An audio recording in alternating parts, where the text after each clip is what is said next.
Dios les bendiga, mis hermanos. Les habla un día más Teo Hernández. Les hago la invitación, como siempre, mis hermanos, a que leamos la palabra de Dios. Leamos este bello capítulo, segundo capítulo de Gálatas.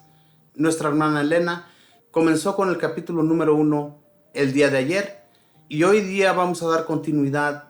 Y yo les pido, pues, mis hermanos, que sigamos, que continuemos leyendo de la palabra de Dios. Nosotros, a través de esta radio, a través de YouTube, les llevamos a cabo la palabra de Dios, comenzando, ¿verdad?, desde el primer capítulo. Y yo les pido, pues, que si ustedes tienen el hábito de leer la palabra de Dios, escúchenos a través de YouTube. A través de YouTube tenemos todos los capítulos, desde el número 1 hasta el último, para que ustedes nos sigan, mis hermanos, a través de esta radio y a través de YouTube. Gracias, que Dios les bendiga, y vamos a comenzar pues con este bello capítulo. Y pues también mando saludos a nuestros hermanos que nos escuchan en habla hispana en el mundo entero, ¿verdad? Donde quiera que usted se encuentre, donde quiera que usted nos esté escuchando, les mandamos saludos de parte de esta radio. Mi nombre es Teo Hernández, nuestra hermana Elena y todos los servidores que les llevamos a cabo esta programación a través de esta radio. Dios les bendiga, mis hermanos. Vamos a comenzar. Y este capítulo lo leemos en el nombre del Padre, y del Hijo, y del Espíritu Santo. Amén. Hace 14 años subí de nuevo a Jerusalén con Bernabé, llevando a Tito con nosotros.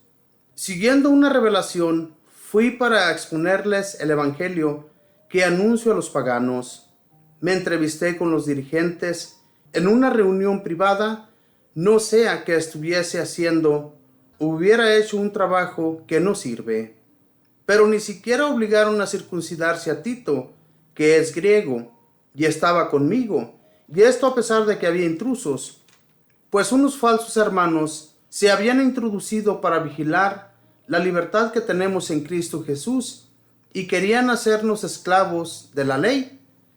Pero nos negamos a ceder, aunque solo fuera por un momento, a fin de que el Evangelio les llegara en toda su verdad. En cuanto a los dirigentes, de más consideración, lo que hayan sido antes no me importa, pues Dios no se fija en la condición de las personas. No me pidieron que hiciera marcha atrás. Por el contrario, reconocieron que a mí me había sido encomendada la evangelización de los pueblos paganos, lo mismo que a Pedro le había sido encargada la evangelización de los judíos. Pues de la misma manera que Dios hizo de Pedro el apóstol de los judíos, hizo también de mí el apóstol de los paganos. Santiago, Cefas y Juan reconocieron la gracia que Dios me había concedido. Estos hombres, que son considerados pilares de la iglesia, nos estrecharon la mano a mí y a Bernabé en señal de comunión. Nosotros nos dirigimos a los paganos y ellos a los judíos. Solo debíamos acordarnos de los hermanos pobres de Jerusalén, lo cual he tenido cuidado en cumplir. Cuando Pedro llegó a Antioquía, yo le hice frente en circunstancias en que su conducta era represible. En efecto, antes de que vinieran algunos allegados de Santiago, comía con los hermanos de origen no judío. Pero después de que llegaron estos, empezó a alejarse y ya no se juntaba con ellos por temor al grupo judío. Los demás de raza judía lo siguieron en este doble juego, y hasta Bernabé se dejó arrastrar a esta simulación. Cuando advertí que no andaban derechos según la verdad del Evangelio, le dije a Cefas delante de todos: si tú, que has nacido judío, te has pasado del modo de vivir de los judíos al de los otros pueblos, ¿por qué ahora impones a esos pueblos el modo de vivir de los judíos? Nosotros somos judíos de nacimiento, no pertenecemos a esos pueblos pecadores. Sin embargo, hemos reconocido que nadie se convierte en justo por cumplir la ley, sino por la fe que trae Cristo Jesús. Por eso, hemos creído en Cristo Jesús para ser hechos justos a través de la fe que trae Cristo y no por las prácticas de la ley, porque el cumplimiento de la ley no hará nunca de un mortal un justo.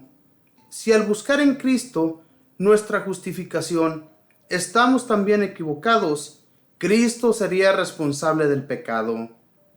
Esto no puede ser, pues miren, si echamos abajo algo y luego lo restablecemos, reconocemos que hemos actuado mal. En cuanto a mí, la misma ley me llevó a morir a la ley a fin de vivir para Dios. He sido crucificado con Cristo, y ahora no vivo yo, es Cristo quien vive en mí. Lo que vivo en mi carne, lo vivo con la fe. Ahí tengo al Hijo de Dios, que me amó y se entregó por mí. Esta es para mí la manera de no despreciar el don de Dios, pues si la verdadera rectitud es fruto de la ley, quiere decir que Cristo murió inútilmente. Palabra de Dios, te alabamos, Señor. Les dice San Pablo a los Gálatas, ¿verdad?, que cuando él se reunió con este grupo de los apóstoles y dirigentes de la iglesia en Jerusalén, estos lo apreciaron y apreciaron su predicación, o sea, no lo desecharon. Y él les dice que tanto como ellos, ¿verdad?, que habían sido encargados para anunciar el evangelio a los judíos, también él de la misma manera se había hecho apóstol por Cristo Jesús para anunciar la palabra a los paganos. Y esto se los decía para que ellos no fueran a pensar que la predicación que él les llevaba eran solamente palabras de él y no venidas de la enseñanza de Jesucristo y de los demás apóstoles. Todo esto, mis hermanos, es muy importante, ¿verdad?, que nosotros también enseñemos de la manera que hemos aprendido de los apóstoles y de nuestro Señor Jesucristo, que nos dejó el encargo que fuéramos distribuyendo el mensaje por donde quiera. Y es apreciado San Pablo por los apóstoles, es apreciado por todo lo que él hacía dirigiéndose a los paganos. En realidad, mis hermanos, por todo esto, él les dice que aún así, cuando él se había reunido de nuevo con los apóstoles, fíjense bien lo que dice del versículo 11 en adelante. Cuando Pedro llegó a Antioquía, yo le hice frente en circunstancias en que su conducta era irrepresible. En efecto, antes de que vinieran algunos allegados a Santiago, comía con los hermanos de origen no judío, pero después de que llegaron estos, empezó a alejarse y ya no se juntaba con ellos por temor al grupo judío. Los demás, de raza judía, lo siguieron en este doble juego, y hasta Bernabé se dejó arrastrar a esta simulación. Fíjense bien, esto sucede con muchos, mis hermanos. Hoy en la actualidad, cuando nosotros tenemos el hábito de juntarnos con personas mal vistas por la demás gente, cuando nos ven, nos alejamos, ¿verdad? Cuando nos ven que estamos platicando con esa gente, nos alejamos, para que no vean que nos juntamos con ellos o que hablamos con ellos. Tenemos que ser igual todo el tiempo. No tenemos por qué sentir pena de las amistades que tenemos. Si son malos, si son personas con el hábito de decir malas palabras, si tú no las dices, no importa, son tus amigos. Y no porque personas, ¿verdad?, de la iglesia te miran hablando con ellos, tú ya te vas a alejar por el simple hecho de que ellos nunca dicen malas palabras, o tal vez las dicen, pero disimulan en su persona. No, hermanos, tenemos que ser igual todo el tiempo, y no tenemos por qué querer quedar bien siempre con los buenos y dejar en mal a los demás. No, tenemos que ser igual. Y esto es lo que San Pablo le reclamó a San Pedro y a los demás, que por qué hacían eso. ¿Por qué si ellos se reunían anteriormente a comer o a platicar con la gente pagana, por qué de repente, nomás en cuanto llega un grupo judío, por qué dejan de hacerlo? Esto es como para quedar bien con el grupo judío y dejar en mal al grupo no judío. Entonces, pensemos y veamos en qué estamos quedando mal y hagamos bien siempre las cosas, mis hermanos. No tratemos de quedar bien con ninguna persona. Al fin y al cabo, vas a quedar mal con Jesús, nuestro Señor. Dice del versículo 17 en adelante: si al buscar en Cristo nuestra justificación estamos también equivocados, Cristo sería responsable del pecado. Esto no puede ser. Pues miren, si echamos abajo algo y luego lo restablecemos, reconocemos que hemos actuado mal. Todo esto, mis hermanos, de San Pablo, con los que se dirigía, con los que estaba platicando de su maldad, o sea, era una maldad, porque cuando queremos nosotros quedar bien con alguien para quedar mal con otros, es una maldad. Entonces, aquí dice claramente, dice, si al buscar en Cristo nuestra justificación estamos también equivocados, Cristo sería responsable del pecado. Y eso no puede ser. Cristo nuestro Señor no es responsable de nada.